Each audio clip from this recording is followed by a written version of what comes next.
And in that, I wrote my last final response, which was 3 in a week.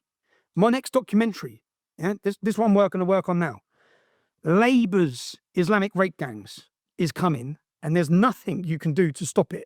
So, and I sat there, that's what's going then back to Labour government. So that was my response back. So I'm sitting there thinking, they're going to get this letter and they should be worried. Yeah. Because I know what I'm going to show the public. You see, everyone, like, I know what I showed you with Panorama.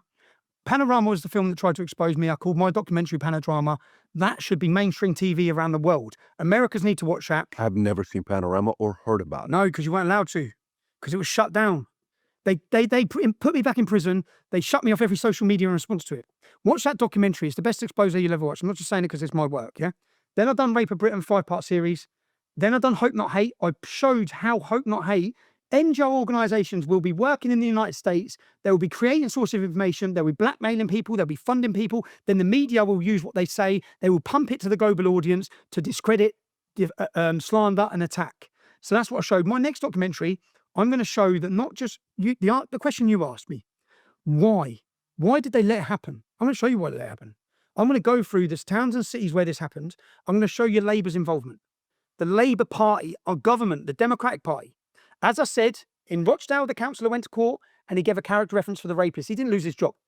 In Oldham, the man whose job it was to protect kids for Labour, he's in jail as one of the rapists. In Rotherham, the councillor was part of the gangs. In all of these cities, Labour are in bed. And do you know what's happened? Anyone who spoke out has been discredited, attacked, and lost their job. Sarah Champion was a politician in Rotherham. She spoke out against these gangs. She lost her job. They got rid of her. They replaced her with Naz Shah, Muslim politician. Naz Shah is on record as sharing a message that said victims of these grooming gangs need to shut their mouths for the sake of diversity. She was promoted and took the job of Sarah Champion as the women's minister for the Labour government. They have hid this at a level coming from the highest. So you imagine if you had a real independent inquiry in our country, who's got dirty hands? Well, they're all at the top now.